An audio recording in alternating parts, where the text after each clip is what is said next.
Friends, நான் உங்க fashion designer Kousi. இன்னைக்கு என்ன டாபிக்கோட வந்திருக்கு அப்படின்னு பார்த்தீங்கன்னா, ட்ரெஸ்ஸு ஸ்டிச் பண்ணுறது, ஃபிட்டிங் கொடுக்கறது, கட்டிங் பண்ணுறது, ஸ்டிச் பண்ணுறது எல்லாமே ரொம்ப ஈஸி தாங்க. ஆனால் அது எல்லாத்துக்கும் ரொம்ப முக்கியமானது பாடி மெஷர்மெண்ட். ஒரு ப்ளவுஸ் வந்து பர்ஃபெக்டான அவுட்ஃபிட் வந்து வரணும் அப்படின்னா அதுக்கு ப்ராப்பராக நம்ம மெஷர்மெண்ட் எடுக்கணும். ஸோ இந்த ப்ளவுஸ்க்கு வந்து எப்படி ப்ராப்பராக மெஷர்மெண்ட் எடுக்கிறது அப்படின்றத நான் இன்னைக்கு உங்களுக்கு சொல்லிக் கொடுக்க போகிறேன். வாங்க ஃப்ரெண்ட்ஸ், வீடியோக்குள்ளே போகலாம். ஓகே, இது வந்து ஒரு 34 சைஸோட ப்ளவுஸ். இந்த ட்ரெஸ் ஃபார்மும் வந்து பார்த்தீங்கன்னா 34 சைஸ்க்கான பர்ஃபெக்டான ஃபிட்டாக இருக்கிற ஒரு ட்ரெஸ் ஃபார்ம். இப்போ நம்ம இந்த ப்ளவுஸ் வந்து ரொம்ப பர்ஃபெக்டாக இருக்கிறதுனால இதை பேஸ் பண்ணி நம்ம இப்போ அளவெடுக்கிறது அப்படின்றத நம்ம பார்ப்போம். சென்டர் ஷோல்டர், அதாவது நம்மளுடைய சென்டர் ஷோல்டர்லேருந்து 0 பாயிண்ட் வச்சுட்டு ப்ளவுஸோட லென்த்து ஃபஸ்ட்டு நம்ம எடுக்கக்கூடியது ப்ளவுஸோட லென்த்து. நிறைய பேர் வந்து பார்த்தீங்கன்னா ரொம்ப ஷார்ட்டாக இருப்பாங்க. ஆனால் என்ன பண்ணுவாங்கன்னா, நான் ரொம்ப லென்த்தாக கீழே வரைக்கும் போடணும் அப்படின்னு சொல்லுவாங்க.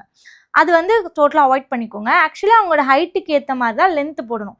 என்ன மிஸ்டேக் வரும் அப்படின்னு பார்த்தீங்கன்னா, இந்த இடத்துலேருந்து, அதாவது இது மேனிக்யூன்றதுனால இந்த இடம் ஃபிட்டாக உட்காந்துருக்கு. ஆனால் இந்த இடத்துக்கு மேலே நம்மளுக்கு ஒரு ஷேப் ஒன்று ஸ்டார்ட் ஆகும். அந்த வேஸ்ட்லேருந்து ஹிப்புக்கு வந்து ஒரு ஷேப் வந்து ஸ்டார்ட் ஆகும். ஸோ இந்த ஹிப்பு ஸ்டார்ட் ஆகிற இடத்துல வந்து பார்த்தீங்கன்னா ஒரு கர்விங்கான ஒரு ஷேப் கிடைக்கும்.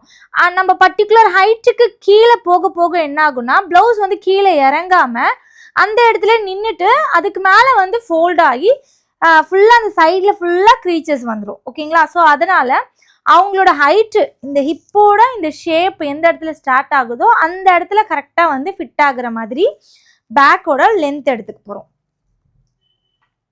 பேக்கோட லென்த் எடுத்துட்டதுக்கப்புறம் ஷோல்டர் டு ஷோல்டர், இது ரொம்ப இம்பார்ட்டண்ட்டான மெஷர்மெண்ட்டு. ஷோல்டரோட போன் எங்கே இருக்குன்னு பாருங்கள்.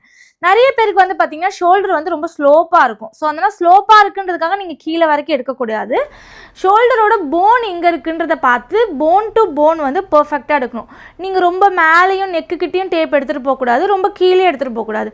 கரெக்டாக இந்த சென்டர் பாயிண்டில் ஷோல்டர் டு ஷோல்டர் எவ்வளோ வந்து மெஷர்மெண்ட் இருக்குன்றதை மெஷர் பண்ணிக்கோங்க. அகெயின் கம்பல்சரி நம்மளோட ரைட் ஹேண்ட் சைடில் தான் டேப் நீங்கள் யூஸ் பண்ணணும். லெஃப்ட் ஹேண்ட் சைடில் அதை வந்து வாங்குற மாதிரி இருக்கணும். ஓகேங்களா? ஸோ நம்மளுடைய அப்பர் செஸ்ட் கரெக்டாக நம்மளுடைய ஹார்மோல் கிட்ட, அதாவது ஹார்மோலுக்கு கீழே வந்து டேப் வர மாதிரி அப்பர் செஸ்ட் வச்சுக்கோங்க. ப்ளவுஸ்க்கு வந்து ப்ளவுஸாக இருக்கட்டும் சுடிதாராக இருக்கட்டும் ரொம்ப அப்படியே இழுத்து பிடிச்சி ஃபிட்டாக பண்ண வேணாம்.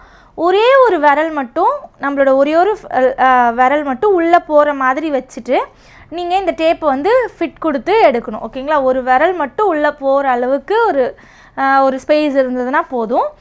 அப்பர் செஸ்ட்டு கரெக்டாக நம்ம இங்கே தான் எடுக்கணும். நிறைய பேர் டேப் எடுக்கும் பொழுது டேப் வந்து கீழே இறங்கிடும். அந்த மாதிரி இல்லாமல் அப்பர் செஸ்ட்டுக்கு கரெக்டாக இந்த இடத்துல அப்பர் செஸ்ட் இருக்குன்னா அவங்களுக்கு டேப் வரக்கூடிய இடமும் கரெக்டாக இங்கே தான் இருக்கணும்.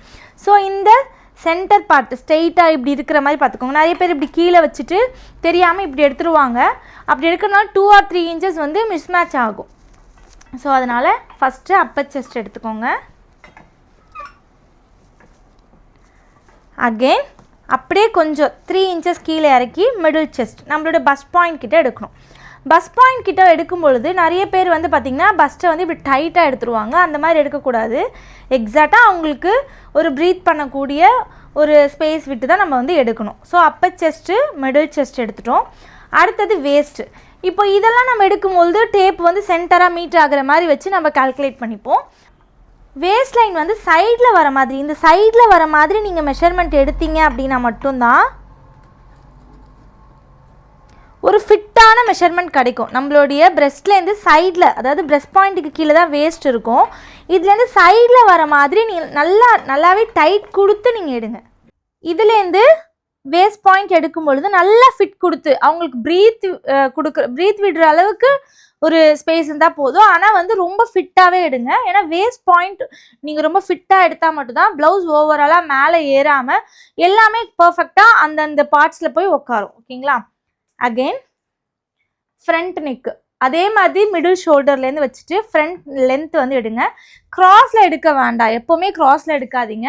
இந்த மிடில் ஷோல்டரில் டேப் வச்சுக்கோங்க. ரொம்ப நெக்குக்கிட்டே வைக்க வேணாம், ஷோல்டர் டவுன்லேயும் வைக்க வேணாம். மிடில் ஷோல்டரில் வச்சுட்டு ஸ்ட்ரெயிட்டாக எடுத்துட்டு ஜஸ்ட் அவங்கக்கிட்ட டச் பண்ணி ஃபீல் பண்ணி கேளுங்க, இந்த லென்த் ஓகேவா அப்படின்றத டச் பண்ணி கேளுங்க. ஆனால் லென்த் வந்து ஸ்ட்ரெயிட்டில் தான் இருக்கணும், க்ராஸில் எடுக்க வேண்டாம். அதே மாதிரி பேக்லேயும் மிடில் ஷோல்டரில் வச்சுக்கிறீங்க, லென்த் எடுக்கிறீங்க, எடுத்துட்டு அதுக்கு நேராக நீங்கள் டச் பண்ணி கேட்குறீங்க இந்த லென்த் ஓகேவா அப்படின்றத நீங்கள் கேட்டுக்கோங்க. கம்பல்சரி மேக்ஸிமம் வந்து ப்ளவுஸ்க்கு மெஷர்மெண்ட் எடுக்கும்போது அவங்கள ப்ளவுஸ் வேர் பண்ண சொல்லுங்கள். சுடிதாருக்கு மெஷர்மெண்ட் எடுக்கிறீங்கன்னா சுடிதாரை வேர் பண்ணிக்க சொல்லுங்கள். அது ரொம்ப பர்ஃபெக்டான ஒரு ஃபிட்டிங் வந்து நம்மளுக்கு கொடுக்கும். அவங்களுக்கும் வந்து நம்மளுக்கு என்ன லென்த் வேணும் அப்படின்றத அவங்க கெஸ் பண்ணி சொல்கிறதுக்கு ஒரு கொஞ்சம் ஈஸியாக இருக்கும். அகெயின் ஸ்லீவோட லென்த், ஸ்லீவ் வந்து கரெக்டாக அந்த போன் கிட்ட வச்சுட்டு அவங்களுக்கு எவ்வளோ லென்த் வேணுமோ அந்த லென்த் எடுத்துக்கோங்க. ஷார்ட் ஸ்லீவாக இருந்ததுன்னா ஸ்லீவ் ரவுண்டு வந்து அந்த எட்ஜில் முடிகிற இடத்துல எடுக்கணும். எல்போ ஸ்லீவாக இருந்ததுன்னா ஷோல்டர்லேருந்து 5 இன்ச்சஸ் கிட்ட ஸ்லீவோட லென்த்தில் ஒரு ஸ்லீவ் ரவுண்ட் எடுக்கணும். ஸ்லீவ் முடிகிற இடத்துல ஒரு ஸ்லீவோட ரவுண்ட் எடுக்கணும். ஸோ 2 ஸ்லீவ் ரவுண்ட் எடுக்கணும். 3/4னா 3 ஸ்லீவ் ரவுண்ட் எடுக்கணும். ஃபுல் ஸ்லீவ்னா 4 ஸ்லீவ் ரவுண்ட் எடுக்கணும். ஓகேங்களா? அகெயின் ஆர்மோல், கரெக்டாக ஆர்மோல் இந்த ஸ்லீவும் பாடியும் டச் ஆகிற இடத்துல எந்த இடத்துல மீட் ஆகுதோ அந்த இடத்துல டேப் வச்சுட்டு ரொம்ப டைட்டும் கொடுக்காம ரொம்ப லூஸும் கொடுக்காம ஜஸ்ட் நீங்கள் இந்த மாதிரி எடுத்துக்கோங்க. அது என்ன மெஷர்மெண்ட் வருதோ அதை நீங்கள் ஆர்மோலுக்கு செலக்ட் பண்ணிக்கலாம். ப்ளவுஸில் ரொம்ப ரொம்ப முக்கியமான கட்டிங்கே வந்து பார்த்திங்கன்னா கப் ஷேப் தான். ஸோ கப் ஷேப்புக்கு நம்மளுக்கு ஒரு பாயிண்ட் மெஷர்மெண்ட் நம்ம தேவைப்படும். அது எப்படி எடுக்கிறதுன்னு பார்க்கலாம். அதே மாதிரி மிடில் ஷோல்டர்லேருந்து வச்சுட்டு நம்மளோட அப்பெக்ஸ் பாயிண்ட் எங்கே இருக்கோ அந்த இடத்த ஒரு மெஷர்மெண்ட் எடுத்துக்கிறீங்க. அப்படியே டேப்பை கீழே எடுத்துகிட்டு போயிட்டு அண்டர் பிரெஸ்ட் கிட்ட ஒரு மெஷர்மெண்ட் எடுக்கிறீங்க. இது ரெண்டுமே ரொம்ப முக்கியமானது.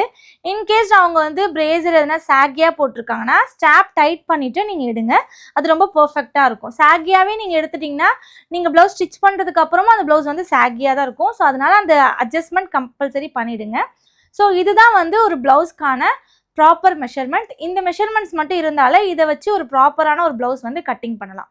ஓகே ஃப்ரெண்ட்ஸ், இன்றைக்கி ஒரு ப்ராப்பரான பாடி மெஷர்மெண்ட் எப்படி எடுக்கிறதுன்றதை பார்த்துருக்கோம். நம்மளோட 100 days சேலஞ்சில் இந்த ஃபஸ்ட்டு வீடியோ டே 1க்கான வீடியோ.